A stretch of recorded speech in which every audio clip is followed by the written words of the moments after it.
Good evening. Many investors and the public are left with questions following a guilty plea in the biggest case of cattle fraud in South Dakota. Last week, Robert Blum was sentenced to 7.5 years in prison for wire fraud and money laundering and ordered to pay back his victims $24 million. In continuing coverage of our KELOLAND News investigation, Angela Kennecke has been looking into what's left to pay Blum's victims and where the money went in this cattle Ponzi scheme. Blum carried out his scheme over a period of 5 years, and nobody suspected a thing until checks to his cattle investors started bouncing. At his sentencing, his defense painted him as a victim of a downturn in the cattle market and as a farmer facing a lot of stress. The downturn in the cattle market appears to be when Blum started misleading investors, selling the same group of cattle as many as 19 different times. A suit filed in civil court by dozens of farmers is looking for any money that is left. Nowadays, you wonder about when we were growing up, it was good.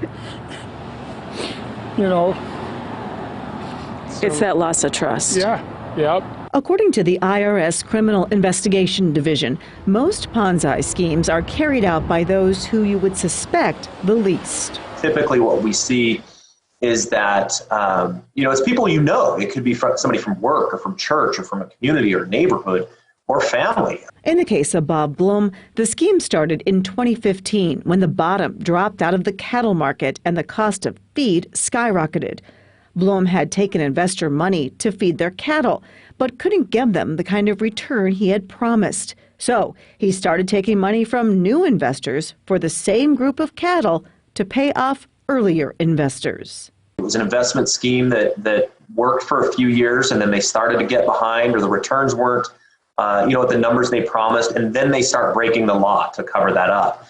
The Blum case is an excellent example of when things start to go wrong, in the sense that in this case fictitious documents were created, right, to show the returns or to show that different cattle was being sold when in fact it was the same bunch over and over and over again. It's not unlike the infamous Bernie Madoff Ponzi scheme. While Madoff was selling investment securities, Blum sold cattle. I've seen it done with gold and silver and real estate, and in this case cattle. Blum wasn't living an extravagant lifestyle like Madoff. In fact, most of the money went back into the scheme. He owed First Dakota National Bank $8 million in bounced checks and a defaulted loan. His farm place and other land was foreclosed upon by the bank, selling for just a fraction of that at $1.6 million. A remaining $400,000 in personal property sales also went to the bank. Blum's remaining 5,500 head of cattle were sold for $8 million, and that money is being held in a trust account. The court will decide, among some 60 farmers and businesses, how much they each will get, but it won't come anywhere near the $24 million lost by Blum's victims. That is absolutely the question that we always get. Where's the money? What can we do as victims to get our money back? That's a very complicated answer. The judge ordered Blum to begin making $500 a month restitution payments toward his victims once he is released from prison in 7.5 years. He also must give a deposition in a civil case pending against him.